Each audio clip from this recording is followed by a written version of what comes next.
taking part in the 2018 Brazos Valley Business Forum. Please enjoy this breakout session replay recorded by Water to Wine Productions. This video is presented in part by the Bank and Trust.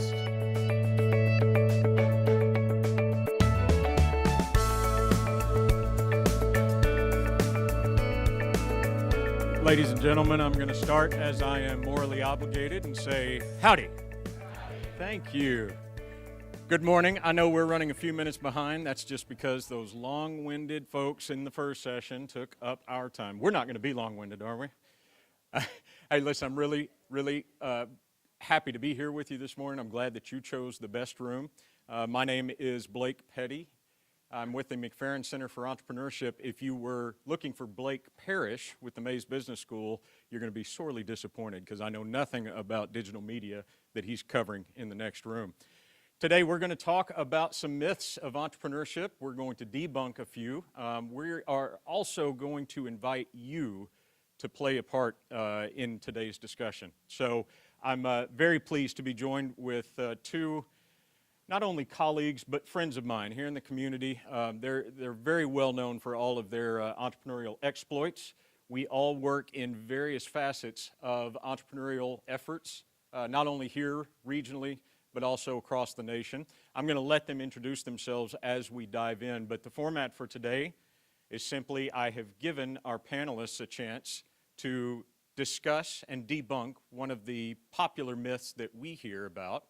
We're going to go through three of those myths, and then we're going to open up the floor. We want to know what you think, perhaps about the myths we've discussed, some myths you know of yourself, or challenge us on things that may or may not actually be myths. So I'm going to leave it up to you guys. Who wants to start? Who wants to discuss their myth? Introduce yourself.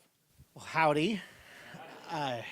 Most of you guys heard what I'm doing now with the Texas A&M New Ventures competition when I open things up at the morning session. But as part of my myth, I'm going to tell you kind of where things got started for me and some of the lessons I learned the hard way. But the myth that I am going to try and debunk is that entrepreneurship or being an entrepreneur is a solo endeavor. And the example I'll give from my own personal experience, I'm going to give with my first company, but I'm also going to tie that into some great innovators that we know over time. And my own personal experience here, I started my first company while I was in a dorm room at A&M. It was it started out fixing computers before there was a wonderful hardware fix department on Texas A&M campus.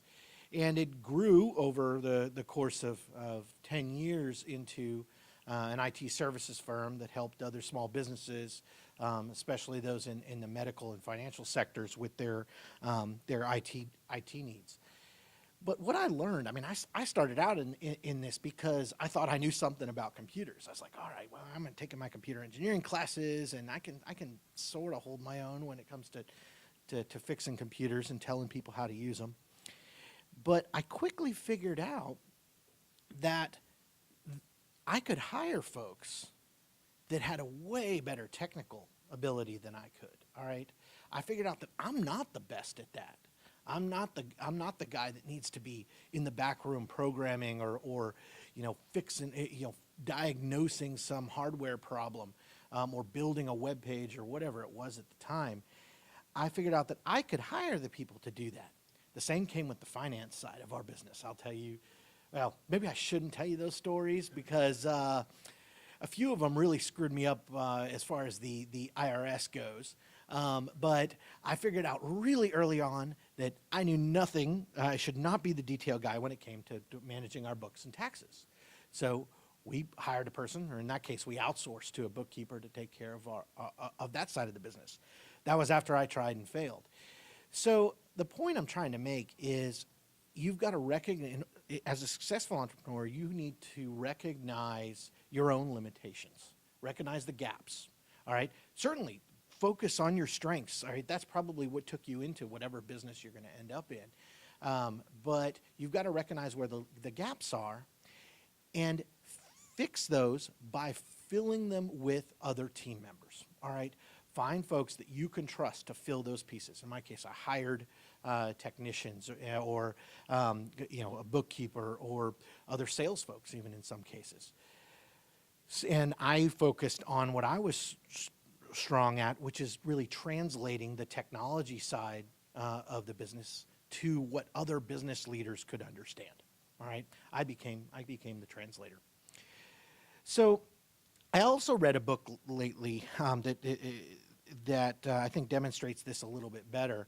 And that book is called The Innovators. It's by Walter Isaacson, and I encourage you to check it out. I originally got it because it's about the innovators that caused the digital revolution. It goes all the way back to the 1800s. Folks like Ada Lovelace and Alan Turing, and goes all the way up through your Steve Jobs and Steve Wozniak days. So I got it because I thought it was neat, from an IT perspective. And yes, I still have a little bit of a passion for that. But one of the coolest things that I realized in it that I've already been applying and didn't realize it was that all of these folks are successful. The things that they're famous for, whether it's early programming languages or Tim Berners-Lee in the internet, they all were successful because of the collaboration that they had. All right. For example, Steve Wozniak was the technology guy behind Steve Jobs. We all know Steve Jobs. He was the visionary guy. He was the business guy, the front man for Apple. But he couldn't have done it without Wozniak. And despite all his eccentricities, he recognized that gap and filled it. That was the most evident common theme through all of these different innovators over the last 200 years that have led to where we are today in IT. They all collaborated as part of a team. They recognized where their limitations were and found other team members to fill those limitations. And I would encourage you to do some soul searching, some self-examination to you that are business owners. To those of you that are successful, you've probably done this. Maybe you knew it, or maybe you didn't. You've probably already done this, and I applaud you for that. Entrepreneurs not always realizing that they're not the best at everything. Sometimes that natural arrogance tends to overtake us, and realizing where there are gaps that you can utilize others to help you out. Caleb, you ever seen that play out?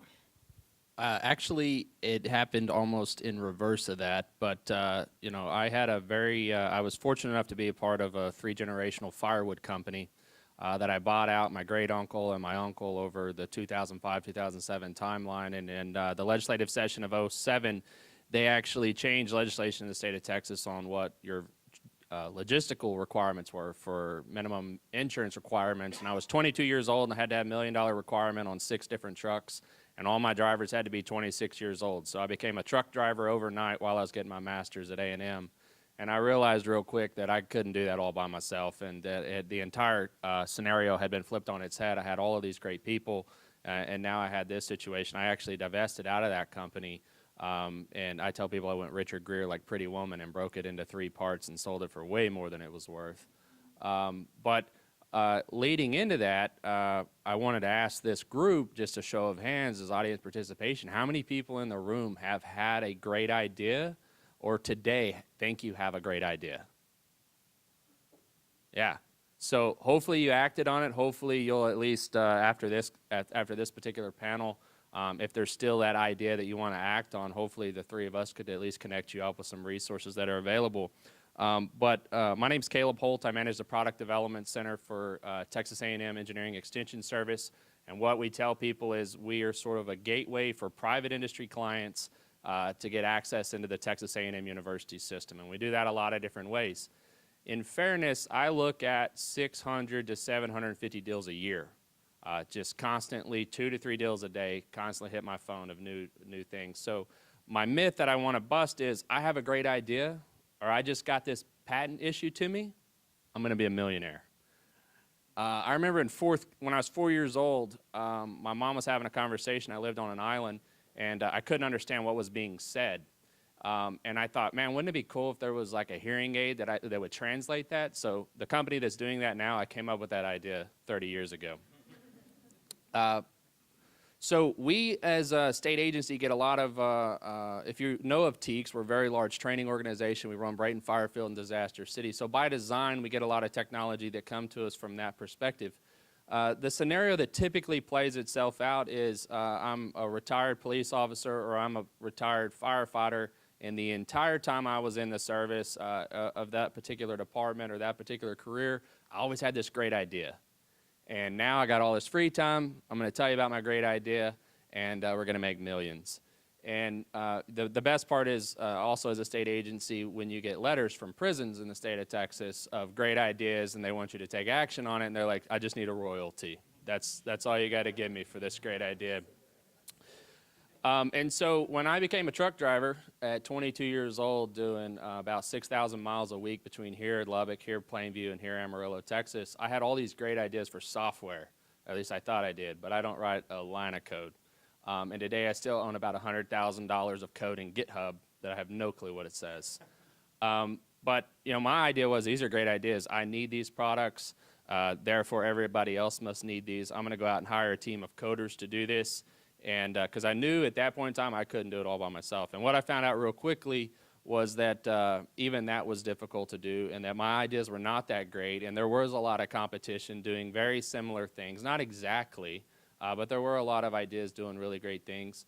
And that I needed to pivot and get away from that. So in entrepreneurship, you either succeed or learn.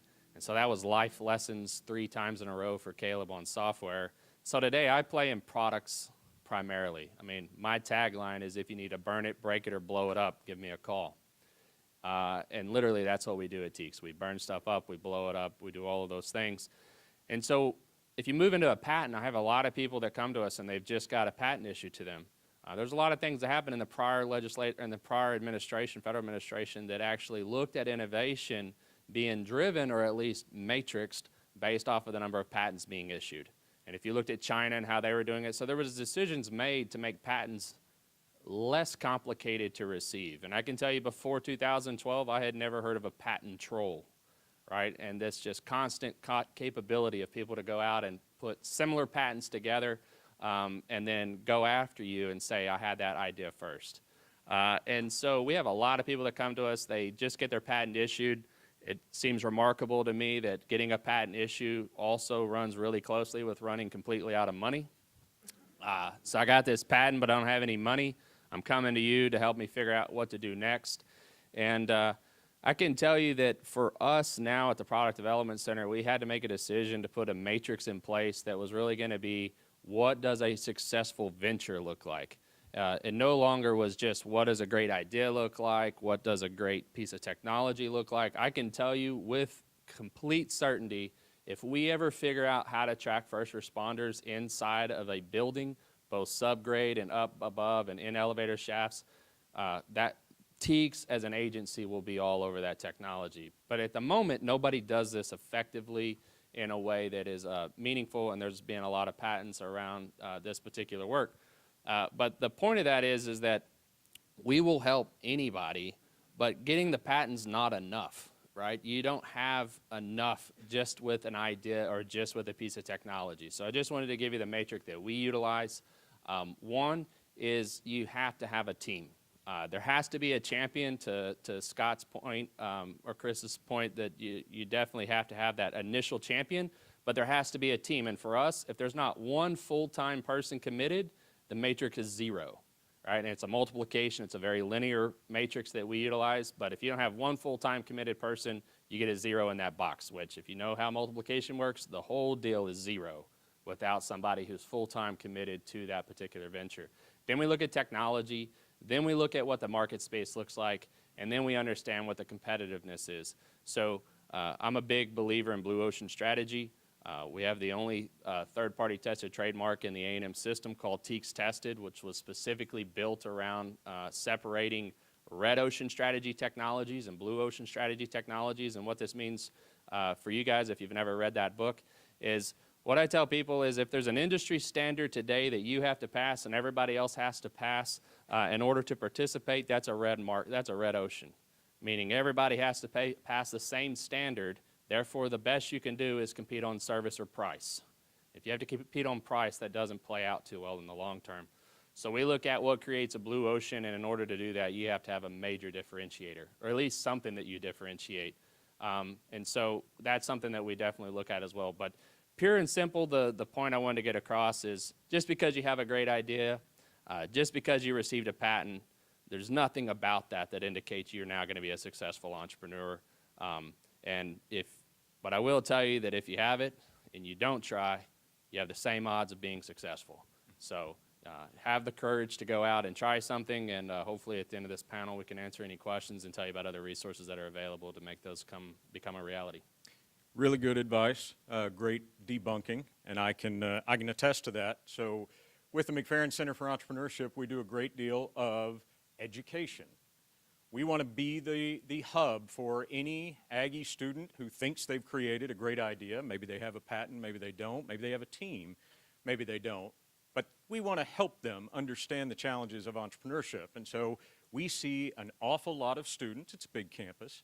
We also reach out across the community. We connect with our system schools. So we see a lot of ideas. We see a lot of bad ideas. We do a lot of education on understanding that just because your mom, your grandma, your roommates like that idea, that doesn't a business make. And so we've seen a lot of those situations where, well, I did get a patent, or I have validated with my close relatives and friends, so where's my royalty check? How do I get my first payment for the idea that I've created? We see that a lot with the McFerrin Center, but I'm not going to address the same myths that Chris and Caleb did. I have, as a side hustle, the privilege of serving as executive director for the Aggie Angel Network. I see a number of my members here in the audience. I've even got a board member down here, so I'll have to straighten up and make sure I say the right things.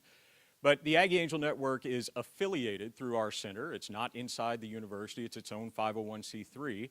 And it acts like, you've seen Shark Tank, right? I'm the producer of Shark Tank.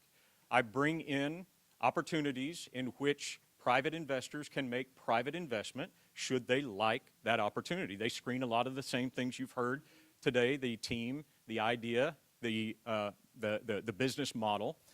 But in that process, I've seen an awful lot of really uncooked, unprepared, unready companies coming and asking for private investment.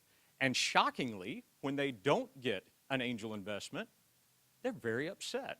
They don't understand why, just like you see on Shark Tank, right? Of course, if I just had the money, then whatever cockeyed idea I just presented to you is going to be successful.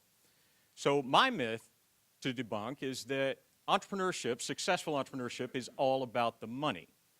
I could take that in any number of ways, but what I'm going to try and address is the notion that but for the money, but for an investment, but for you giving me enough money to build out this idea and this team and this company, I'd be entirely successful.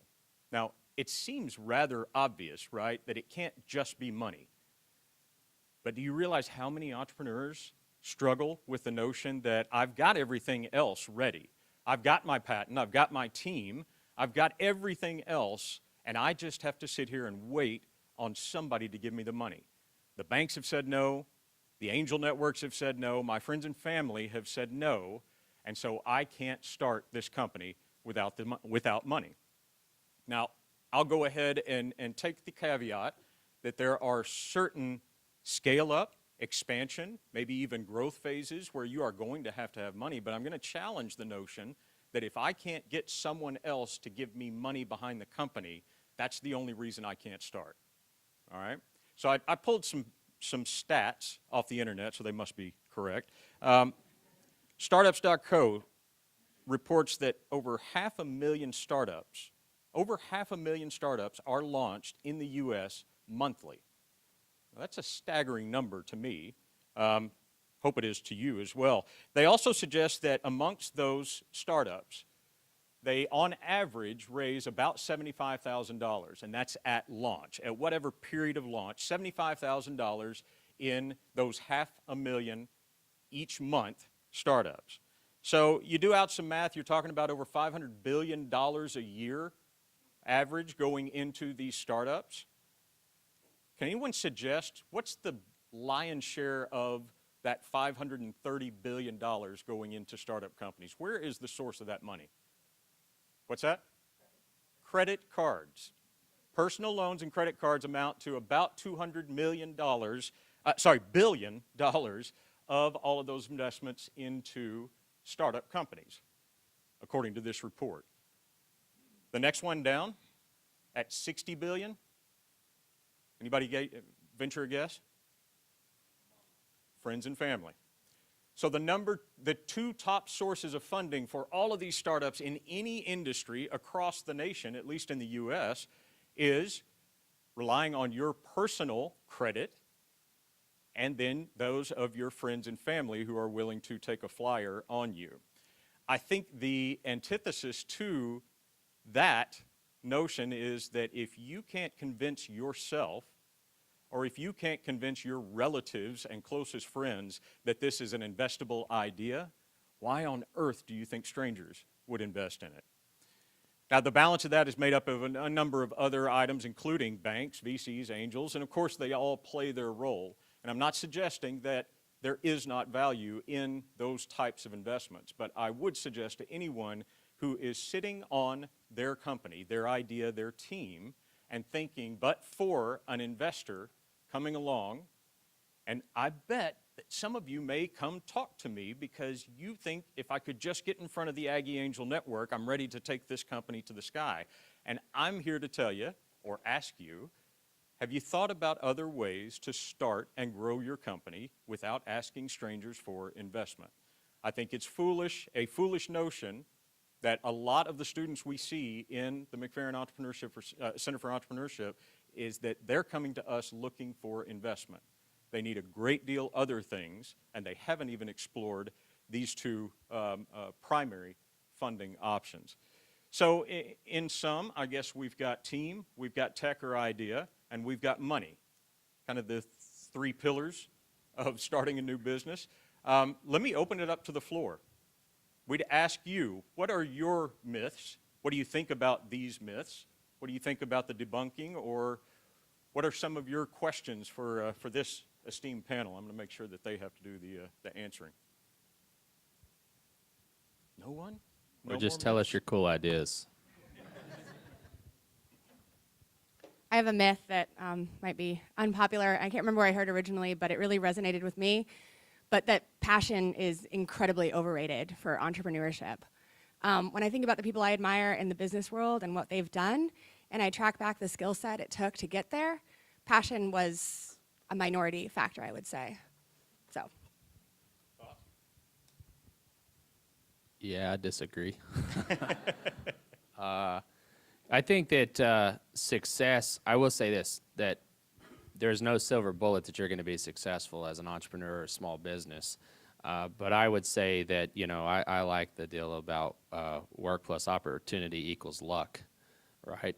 And so, I think that regardless of the skill set that some of the successful people have had, they had an incredible drive. So I don't care what the word is, but I call it being a champion. But whether it's passion or drive, I can tell you that the simplest definition of that is, will you work longer hours, do multiple tasks to accomplish the goals that are necessary to get your product either to the market or to get the next customer or whatever.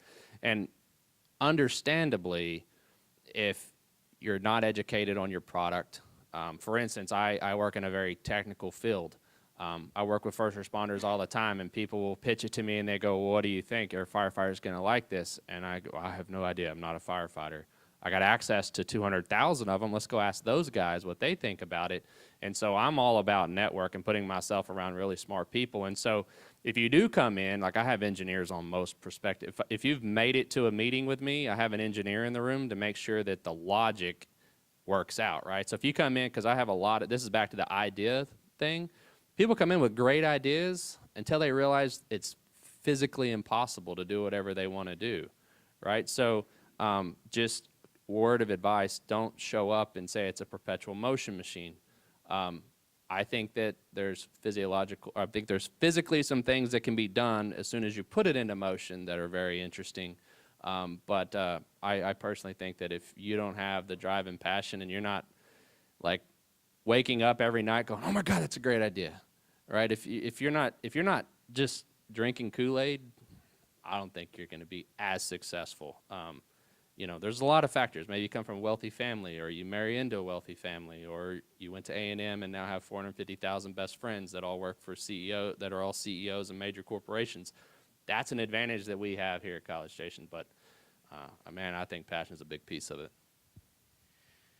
You know, I'll agree with that with you, Caleb, and I'll add that I believe passion, it doesn't necessarily have to be in every, you know, passion for the business or for that idea. It has to be pervasive through your entire team, but you better have the people in front of your company be passionate about what you do.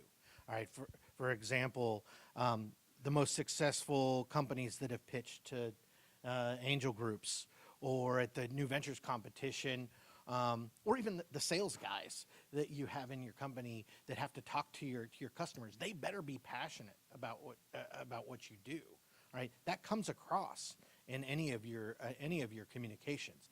That doesn't mean that everybody in your company needs to be passionate about that idea. Heck, the bookkeeper that I said that I hired before wasn't passionate about what we do, but she sure was passionate about getting things right when it came to filing with the Texas Comptroller, and I'm glad she was.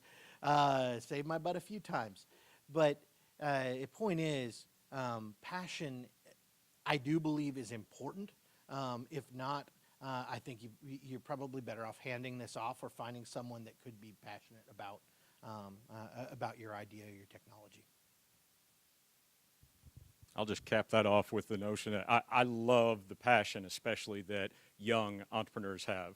I really love when they're passionate about entrepreneurship, because they're probably bringing me a bad idea, and they're going to figure that out as they do customer discovery. But if their passion is only tied to that bad idea and they fade away after that, they probably weren't going to be successful in the long run either. But the passion to be entrepreneurial and think, okay, that idea didn't do it. What other opportunities are out there? And keeping on utilizing that passion to find the next opportunity. That was a good myth. Good myth. Who else got a good myth? Up front. No, oh. When we started our little business, we were told over and over and over and over again it was going to take 3 years. 3 years. 3 years. Turns out they were exactly right. But I'm wondering if there's a magic timeline that y'all have seen over your years. The myth of the timeline. Well, I mean, that's a very complicated question, but I'll give you a couple of rationales that I have to deal with. So we have the contract. It's a technology transition program for the Office of Secretary of Defense, and we just finished it last week. We brought 12 companies in, all DoD funded. I have a follow-up call with them this afternoon and some tomorrow, and then hopefully I'll get the blessing from DoD to move forward with them. The reason I tell you that is I now have 9 months. And I have to take them, we call them, in the DoD world, they call them technical readiness levels. And so I look for 6, 7 technology, which means you've been prototyped. So if you're, because I can tell you some of the 6, 7 technology I look at may have taken 14 years to get to me to be at that particular point in their product development life cycle. But I can tell you that you come in as a 6, 7 technology. This means that you've been at least evaluated. 6, you were tested in a lab. 7, you may have even been in theater with our military. And I have 9 months to get you to revenue. And so in our first year, we had a company sign $7.5 million worth of contracts in that 9-month period. And the saying is if you do a lot with a little, you're expected to do it again, because they go, this is going to work out perfect. Caleb will get everyone to $7.5 million. This is going to be the greatest program of all time. And the other 2 companies in that particular cohort failed miserably. They just didn't have the resources. So I think the other thing I'll just say real quickly, because I managed a lot of the deal flow stuff, and Chris Scotti used to do the deal flow stuff for Ag Angel Network. When we see someone coming to Ag Angel Network, they traditionally will project out an 18-month timeline. And I think the big thing that I would just tell you, the 3 years, because I don't even know what the milestone you were looking at for 3 years, making money. Yeah, so the only thing I'll tell you is that you absolutely have to have a roadmap.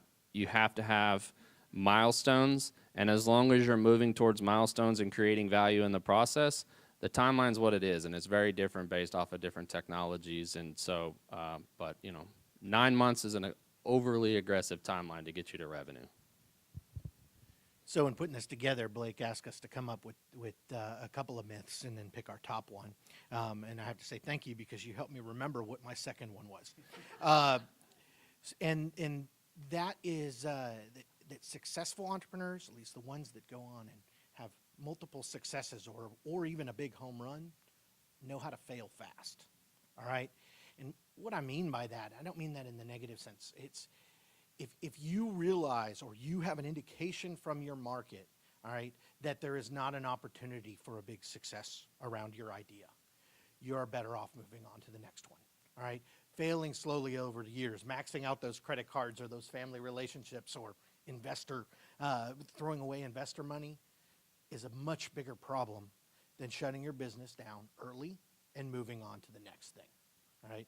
So in some cases, that may just mean pivoting. Maybe you had this great idea and this idea of who that market would be, of what that market for your idea would be.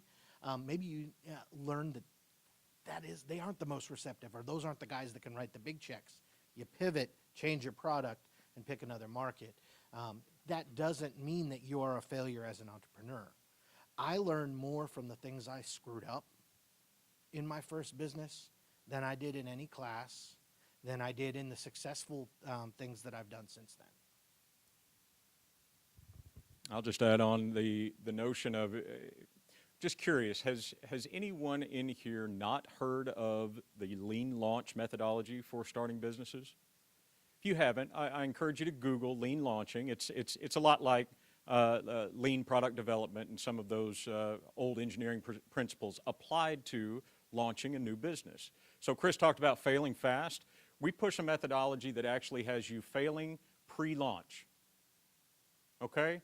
So if you have a business concept and you can actually go and validate your customer's need for that concept, or let me rephrase, if you can't validate that your customer has a need for your product, your solution, your service, why on earth would you ever launch that business?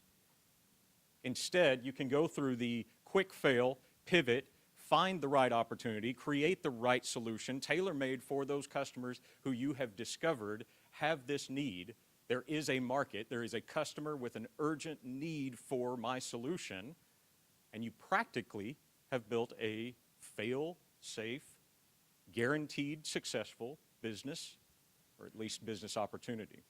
So we preach a lot of lean launch methodology. I encourage anybody that's unfamiliar with that, Google it. It's been around since about 2012, gaining a lot of traction, works really great with our students who oftentimes haven't talked to their customers, don't understand what their customers need. They just created something great and think, all I need is the money to ignite this and get out and begin to sell. All right, we have time for, I believe, one more myth. Any other myths in the audience? Caleb, you remember your second one?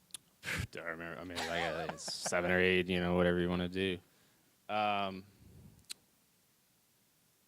I don't actually at the moment. But I did want to make a comment on what you were saying about the lean canvas. So I lean heavily away from that, in that we even have a video out there on YouTube that basically says that the value of the business plan process is not the plan, it's the process. And I just wanted to point out Jim Pillins, who's in the room, because I went through my first 4 ventures and did not know what a small business development center was. And it's a great foundational place to start understanding how unlikely you will be at being successful, which is a very great place to start a venture. I just want to give you the best advice I received, and if you know who my boss is, this is all fictitious. My first boss at TEEX was 5'4", 350. And he came in the room and he said, Caleb, your job is not to tell me that I can't play in the NBA. Your job is to tell me what the minimum qualifications are to be successful in the league, right? 6'4", 30-inch vertical, can dunk or whatever. He said, if I as a company can't decipher that my situation is not going to allow me to be successful, that's on me. You did your job to give me the information to understand what it was going to take to be successful. And I kind of like the words that Blake spin together there. You have a fail-safe, that I didn't buy all that, but you know, if you go through that process, I'll just tell you that I would lean on small business development centers, and Business Forum did a great job. There's SBA also has an office down there as well. There's a lot of money in that space, and you know, getting money is a little easier than it's ever been. Personally, I'll tell you, building prototypes is easier than it's ever been, and that's why we prefer to work with prototypes, and we spend the majority of our time taking a prototype to product, which is extraordinarily difficult. But anyway, I just wanted to mention Jim Pillen since I was looking at him.